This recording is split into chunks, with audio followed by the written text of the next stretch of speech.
45 dan mereka akan mengikuti SOP. Tipe ini adalah tipe yang kalau cas handphone itu memastikan jangan sampai handphonenya lampunya hijau, dia akan segera cabut. Tipe ini adalah tipe yang kalau punya lampu darurat di rumah itu dia akan 2 bulan sekali dia akan cas 8 jam sesuai dengan instruksi yang diberikan. Tipe ini adalah tipe yang kalau terjadi lockdown kayak di Wuhan sekarang di China, tipe ini adalah tipe yang paling siap untuk hidup panjang karena dia penuh dengan persiapan. Sensornya kenceng banget. Jadi baru ada sedikit masalah, terus sensornya udah bunyi gitu. Dia mungkin ada tipe yang sudah menimbun masker. Dia mungkin ada tipe yang sudah menimbun aqua ataupun makanan kaleng di rumah dia. Karena dia melihat jangan sampai Indonesia outbreak dengan corona. Dia sudah persiapan duluan. Jadi kalau ada apa-apa dia ada tipe yang paling siap. Tapi kalau nggak ada apa-apa dia tipe yang capek deh. Kira-kira begitu. Kalau tipe ini optimis. Enggak lah, Indonesia nggak mungkin ada coronavirus. Lihat dong, panas, nggak masalah. Kalau tipe ini selalu bersiap untuk yang terburuk, pesimis. Mana mungkin? Malaysia, Singapura, Thailand yang panas saja udah ada virus. Yang Indonesia gede gini nggak mungkin nggak ada virus. Pasti ada. Nah, tipe ini tipe yang pesimis. Tipe ini tipe yang optimis. Masuk akal? Lanjut ya. Ada yang mau ditanyakan sejauh ini? Baik. Tidak ada, salah lanjutkan. Tipe inti berdasarkan research umumnya populasinya itu 28%. Artinya 1 dari 4 orang di dunia ini tipe ini. Tipe cermat itu 14%.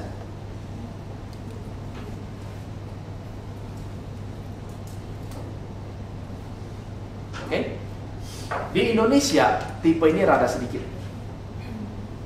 Kebanyakan orang Singapura, orang Jerman, orang Jepang tipe ini.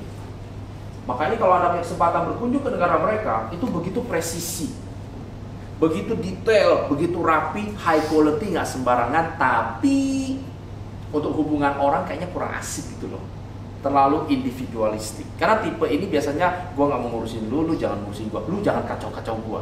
Kira-kira gitu kalau bahasa Melayunya. You don't kacau-kacau nih ya, kira-kira begitu. Oke? Kalau tipe I banyak kayak di Indonesia, Yunani, Kuba, Italia. Orang-orang yang hangat biasanya. Tapi untuk sisi tugas kadang nyebelin. Oke, lanjut ya. Berikutnya yang paling populer di Indonesia sebenarnya tipe S. Ya, S itu apa? Very good. Tipe stabil. Atau apa, Bu? Oh, santun. Ya, tipe S ada tipe yang santun atau santuy. Tipe ini di Indonesia banyak, 40%. Oh, bahkan di dunia ya. Di Indonesia lebih banyak lagi. Saking banyaknya orang Indonesia tipe S dimasukkan ke dalam sila Pancasila, sila yang keempat. Kerakyatan yang dipimpin oleh hikmat dalam permusyarakatan perwakilan. Tipe S adalah tipe yang suka communitarian atau hidup bersama dan gotong royong. Mereka punya slogan adalah makan gak makan yang penting kumpul. Bersatu kita teguh, bercerai kita runtuh. All for one, one for all. Ini selalu kebersamaan. Semangat gotong royongnya tinggi. Makanya kalau di Indonesia kita memuja nilai-nilai orang S. Kita harus demen yang santun. Betul ya? Kita demen yang sabar, yang nerimo, yang suka musyawarah. Karena di Indonesia culture-nya seperti itu. Tapi nanti kita pelajari beda dengan negara kayak di Amerika. Kalau Amerika mereka lebih memuja tipe yang dominan. Makanya Donald Trump disukai di sana. Yang suka cari masalah, yang kayaknya tuh wah, suka ribut, itu buat orang sana biasa aja karena tipe dominan. Tapi kalau buat di Indonesia, walaupun Anda tidak suka, Anda harus tetap tersenyum. Tipe ini adalah tipe yang friendly. Makanya dari dulu bangsa kita terkenal bangsa yang ramah di dunia. Betul nggak? Saya punya kesempatan jalan-jalan tuh sampai kayak ke negara Timur Tengah, negara lain. Ternyata orang paling ramah di dunia adalah orang Indonesia. Saya baru tahu apa yang disebut dengan orang Indonesia ya. Kita di jalan kenal-kenal. Assalamualaikum Pak, selamat pagi Pak, numpang lewat ya. Iya. Betul? Kalau di luar negeri nggak ada kayak begitu. Lulu, gua. Nah, S ini sangat friendly ya. Kemudian orang S ini tipe stabil.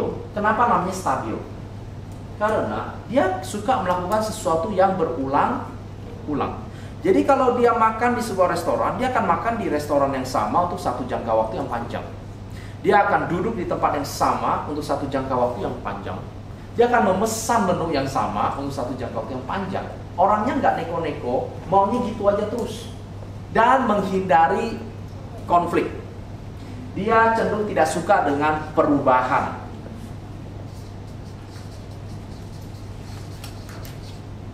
Orangnya lebih cenderung status quo. Sudahlah jangan ribut-ribut, udahlah jangan aneh-aneh. Udah 3 generasi kita kalau mandi pakai sunsil, udah sunsil aja. Tipe ini sangat kuat di maintaining atau pemeliharaan. Nah, tipe S ini di Indonesia adalah salah satunya adalah favorit. Orangnya sabar. Kalau kaki diinjak, aduh maaf kakiku di bawah kakimu. Kok saya mencium bau bawang ya, wangi banget ya. Oke, tiba-tiba kecium gitu ya. Teman-teman luar biasa, Anda sudah dengerin saya ngomong dari tadi ya, luar biasa. Nah, tipe stabil, tipe yang anti konflik ya. Mereka benci dengan yang namanya konflik. Jadi kalau Anda rekrut tipe stabil untuk jadi debt collector, cocok nggak? Nggak cocok. Yang ditagih nggak akan bayar, dia sendiri pun tiap hari stres. Galaknya dibikin-bikin, kamu bayar ya. Tipe S. Teman-teman, tipe S ini anti konflik, dia ramah, tidak suka dengan perubahan. Nah, lawan dia adalah orang dominan, 18%. Dominan ini artinya apa? Dia kebalikan sama orang S. Kalau orang S itu suka yang stabil, orang dominan akan bosenan. Kalau bosenan artinya apa? Dia suka dengan yang namanya tantangan. Kalau sudah tidak ada tantangan, repot. Dia akan jahil, gangguin orang. Ada orang kayak begitu. Dan dia bergairah kalau ada masalah. Jadi kalau ribut sama orang atau ada masalah baru, dia tuh bergairah gitu. Ada orang kayak begitu. Kalau tipe S terbalik. Kalau sampai ada kayak konflik sama orang, dia langsung pergi tidur dia. Habis energi. Kalau tipe D nggak bisa.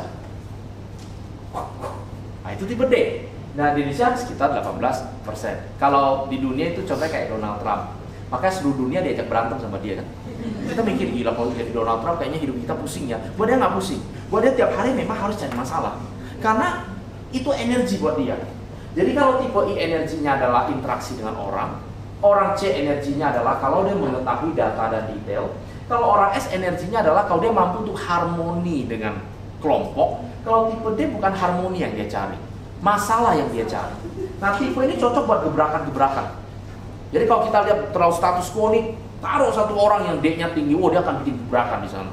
Dan orang yang nggak suka dengan gebrakan berantem, dia berani tuh di situ. Nah kalau di dunia Donald Trump, kalau di Indonesia contohnya kayak dulu BTP ya, Gubernur Ahok, dia tipe D. Maka kenapa di Indonesia ada sedikit susah diterima? Karena budaya kita budaya S. Kita lebih demen gaya misalnya kayak gaya Pak Jokowi sekarang, gaya apa yang lebih santun dan lain sebagainya. Itu ada pengaruhnya di ilmu ini.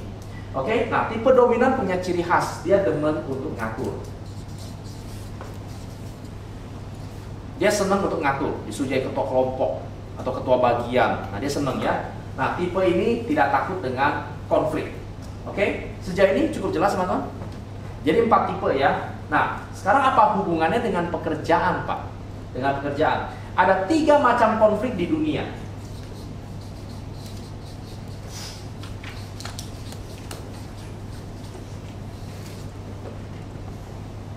Tapi sebelum saya bicara 3 macam konflik, saya mau bikin sebuah rekap biar teman-teman dapat lebih jelas dulu ilmunya. 4 orang ini pergi berenang di sebuah hari yang panas. Kira-kira apa yang dilakukan oleh tipe D ketika dia melihat kolam renang? Dia akan nyebur, betul sekali. Tipenya EGP, emang gue pikirin, tipenya result oriented. Orangnya result, nggak banyak cincong, result. Oke? Dan cenderung benci detail. Kalau dia tinggi, C rendah.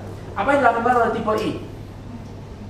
Betul sekali. Bukan ngajakin, dia akan ngobrol dengan teman di kiri, di kanan, terus nyanyi ke kiri, ke kanan, ke kanan. Dan buat dia yang paling penting adalah berteman. Dan dia bisa lupa tujuan utama dia datang adalah buat berenang. Dan no problem buat dia. Yang penting dia mendapatkan banyak teman. Nah, tipe ini tipe yang sangat hip hure ya, sangat ceria. Kenapa dilakukan tipe S? Dia akan ajak teman. Kita berenang yuk. Kalau temennya bilang nanti masih panas, ya udah. Kan dia bergerak dalam kelompok. Tapi kalau pada nyebur, walaupun dia nggak mau nyebur, tapi kalau pada nyebur dia akan ikut nyebur juga, setia kawan tipenya. Ya, nama kata setia dimulai dari huruf S. Tipenya sahabat. Kalau tipe C? Bagus sekali. Dia akan menganalisa. Karena tipe ini demen analisa detail. Apa aja dianalisa. Kalau tipe detail di sini dari tadi udah menganalisa, dia pintunya ada berapa, orangnya ada berapa, mejanya gimana ya, trainernya kayak apa. Nah, dia berenang dia juga menganalisa. Ini kolam renangnya terakhir kali dicuci kapan? Iya kan? Ya, dia tahu, dia data. Kayak nggak bener nih, ini pasti udah kotor banget nih. Udah 70 hari nggak dicuci nih. Lebih baik dia tidak berenang. Maka tipe ini tipe yang paling membosankan di dunia sebenarnya. Tapi kalau ada apa-apa dia tipe yang paling selamat dia. Ya, ini tipe C. Kalau taruh sini diambil nggak nih handphone saya sama baju saya? Daripada diambil, orang ini curigaan terus. Kalau berenang dia liatin tas dia terus. Dicuri nggak tuh? Lebih baik berenang bentar, yang penting dia aman. Nah, ini tipe C. Dia dari lahir bawaannya begitu. Oke, sekarang 4 orang ini bawa mobilnya disalip dengan kasar atau naik motor gitu ya, disalip dengan kasar oleh pengendara lainnya. Apa reaksi orang D? Ya hajar, dia balas, dia lewatin, dia pit, yang mana minimal dia pelototin gitu kan, orang yang berani gitu kan. Kalau orang I, dia liatin orangnya, fokusnya ke orang. Dan kalau ketemu di lampu merah, itu bisa ngajak ngobrol gitu, bisa berteman, hai dan lain sebagainya. Kalau orang S, mungkin dia tidak perlu gitu, dia buru-buru. Orang S itu kalau lagi antri disalip orang juga diem aja. Paling dalam hati biar aku. Tapi begitu lihat ada apa? Iya baik-baik aja, Pak, silakan. Nah, itu orang S ya, budaya kita soalnya. Walaupun nggak seneng juga ditelen gitu ya. Kalau C, disalip akan dianalisa motornya, dianalisa orangnya. Dan 2 bulan kemudian, kalau sampai ketemu di jalan, dia nggak akan pernah lupa. Ini yang pernah nyalip gua waktu itu. Lu masih ingat ada tempelan server glow di kanan bawah, itu yang membedakan motor dia dengan motor yang lain. Maka jangan pinjam duit sama tipe C ya, karena dia akan ingat sampai akhir hayat hidupnya. Pinjam sama tipe I. Lu bayar dulu. Bayar apa? Emang gua utang lu? Ya lu kan utang gua kemarin kan? Enggak ya? Siapa utang gua kemarin? Maka tipe I biasanya kurang cocok pegang uang. Jadi kalau misalnya di sentral gitu ya, si C ini yang harus pegang uang, pegang beras, yang bikin jadwal gitu ya. Yang ini jangan, nanti bisa error dia. Pokoknya bisa hilang. Walaupun nggak semua ya. Nah, sekarang masuk ke sini ya. Oh, terakhir ya, satu lagi ya, penutup ya. Jadi joke aja, jadi joke. 4 orang ini pergi perang. Tipe mana yang bakal paling panjang umur? Yang mati duluan. Dominan. Kenapa dominan? Karena dia maju tak gentar gitu ya. Mati duluan. Kenapa? Dia tidak bisa membedakan teman dan musuh. Buat dia semua adalah teman. Kedua, kalau di depan ada ranjau ya, dia lihat ini tai kebo apa ranjau. Dan dia positif, tai kebo lagi. Mati. Mati. Yang mati kedua siapa? S. Kenapa? Dia lihat si I maju, dia ikut maju soalnya. Yang paling panjang umur D atau C? C. Karena malam sebelum perang, ketika si I sudah bilang mungkin ini malam terakhir kita hidup di dunia, kita harus bersenang-senang, betul?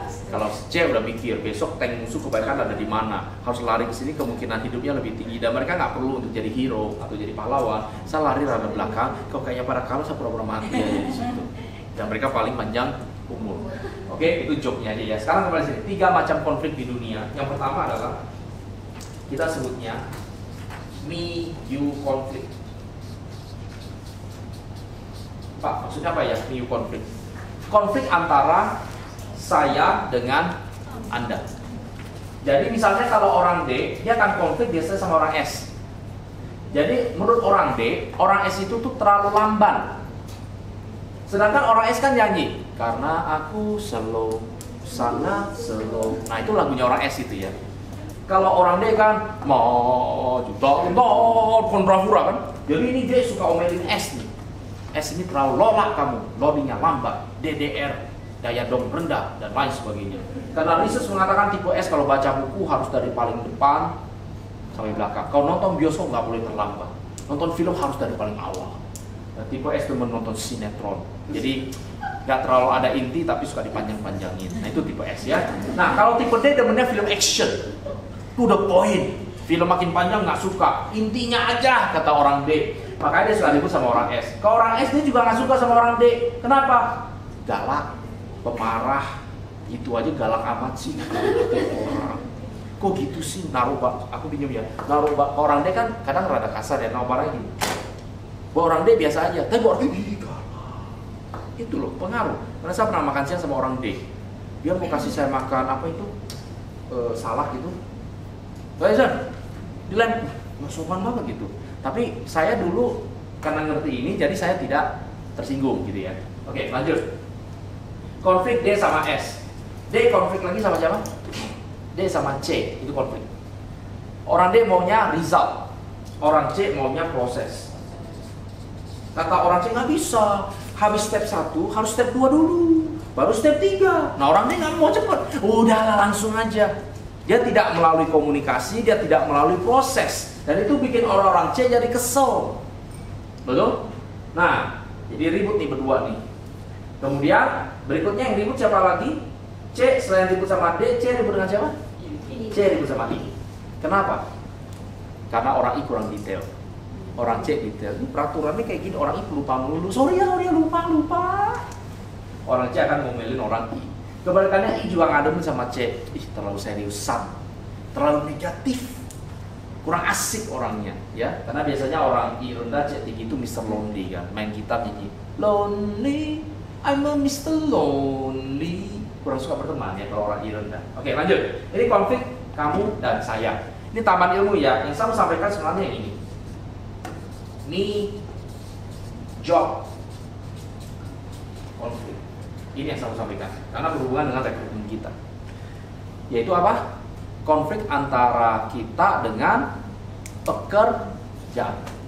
Contoh, saya sudah berikan contoh tadi soal debt collector. Contoh yang kedua, misalnya Anda ini atau orang ini tipe D, orangnya tuh to the point, orangnya mau cepet gitu, ya, otaknya cepet, set. Dia diminta untuk jadi customer service yang melayani komplainan. Lalu yang komplain kan kadang kan ngomongnya panjang kali lebar kan, nyanyi. Kadang kan orang komplain kan cuma mau didengar, dipahami, baru dikasih tahu kan ya. Orang dia nggak sabar. Ya udah jadi bapak maunya apa? Gitu ya. Nah bisa nggak orang D pura-pura jadi orang S? Karena customer service itu kerjaan orang S atau orang D lebih cocok? Orang S yang sabar gitu ya. Nah kalau orang D dipaksa jadi sabar bisa nggak? Bisa. Namanya pakai topeng orang S. Tapi energi dia bakal capek banget. Dia bilang iya. Nanti dia senyumannya susah banget gitu ya. Dan dia akan stres. Nah itu bisa menyebabkan dia kematian dini. Kayak saya dulu, saya orang I disuruh mengerjakan pekerjaan yang C. Nggak bahagia hidup saya. Begitu juga orang C disuruh kerjaan-kerjaan orang I, suruh ngebanyo di depan. Oh itu stres berat dia di depan. Menarik teman-teman ya. Kalau kita mengerti ini, kemungkinan besar kita salah panggungnya lebih kecil. Jadi sebuah research mengatakan kita harus fokus di zona kuat kita 70%. Dan zona yang tidak kuat 30%. Jangan kebalikannya. Contoh, saya ini orang I tinggi, C rendah. Saya bukan orang cermat. Jadi saya harus menghindari pekerjaan utama yang bersifat cermat. Kalau enggak saya akan jadi pura-pura di situ. Tapi bukan berarti kita menolak 100% ya. Karena pekerjaan kan banyak ya. Makanya patokannya ada 70-30. Jadi teman-teman kalau Anda merekrut, intinya jangan sampai Anda menaruh salah aja di salah satu ini. Intinya begitu ya. Kembali ke menjawab konflik. Apa yang terjadi kalau orang salah posisi? Dia akan pakai topeng dan dia tidak akan bahagia. Dan energi dia butuh banyak. Dia bukan orang yang suka senyum, dipaksa buat senyum. Dia orang yang bukan galak, dipaksa buat galak. Dia bukan orang yang suka ngomong di depan banyak orang, dipaksa buat presentasi dan ngomong di depan banyak orang. Oh, dia akan tersiksa sekali. Betul? Sekali-sekali boleh. Tapi kalau pekerjaan utama seperti itu, dia nggak akan betah dan dia tidak akan berkembang di situ. Sampai di sini cukup jelas teman-teman? Ada yang mau ditanyakan mengenai pembukaan kita ini tentang DISC? Silakan kalau ada pertanyaan. Kalau tidak ada, saya akan tutup dengan kisah saya pribadi. Ya. Oh iya, terima kasih, berarti Anda memperhatikan ya. Nah, namanya juga orang I kan suka lupa menitnya. Yang ketiga adalah